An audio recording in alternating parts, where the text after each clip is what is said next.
மிதுன ராசி அன்பர்கள் 2026ஆம் ஆண்டை வேலை இல்லாமல் தொடங்குனா, இந்த ஆண்டில் வேலை செய்கிறதுக்கு நேரமே இல்லைன்னு சொல்லி ஐயா சொன்ன மாதிரி பூர்த்தி பண்ணுற மாதிரி இருக்கும். வேலைகள் அதிகமாகும்.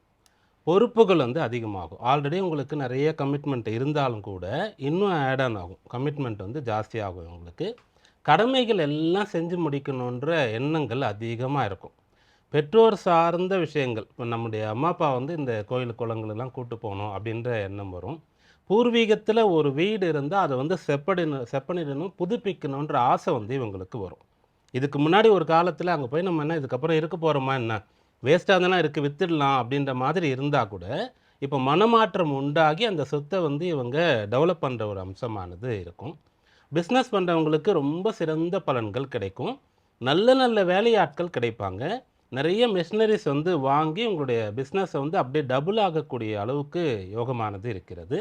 தனிப்பட்ட முறையில் நான் ஒரு மொழியை கற்றுக்கணும், ஃபாரின் லாங்குவேஜ் படிக்கணும்னு சொன்னால் இந்த வருஷம் உங்களால் முடியும். உங்களுடைய துறை சார்ந்த அறிவை வளர்த்து கொள்ள ஏதாவது டிப்ளமோ கோர்ஸ், சர்டிஃபிகேட் கோர்ஸ் ஏதாவது பண்ணணும்னு சொன்னால் அந்த விஷயங்கள் உங்களுக்கு வரும். எனக்கு என்னுடைய வேலைக்கும் தொழிலுக்கும் படிப்புக்கும் சம்மந்தமே இல்லை, ஆனால் சின்ன வயசுலேருந்தே எனக்கு ஒரு ஹாபி, இந்த கலை ரொம்ப பிடிக்கும்னு சொன்னால் அதை உங்களால் கற்றுக்கொள்ள முடியும். நிறைய பக்குவம் அடைய போகிறீங்க. நீங்கள் இந்த வருஷம் ரொம்ப பிஸியாக இருக்க போகிறீங்க, ஹார்ட் ஒர்க் பண்ண போகிறீங்க. ஓய்வு, பொழுதுபோக்கு, ஜாலியாக இருக்கிறது, ஃப்ரெண்ட்ஸோட ஊர் சுற்றுறது, உங்களுக்கான விஷயங்களை பண்ணுறதை மிஸ் பண்ணுவீங்க. ஆனால் மற்றவங்களுக்கு எல்லாம் பண்ணி கொடுப்பீங்க. வேலையில் மிகச்சிறந்து வரக்கூடிய யோகம் இந்த ஆண்டில் இருக்குது.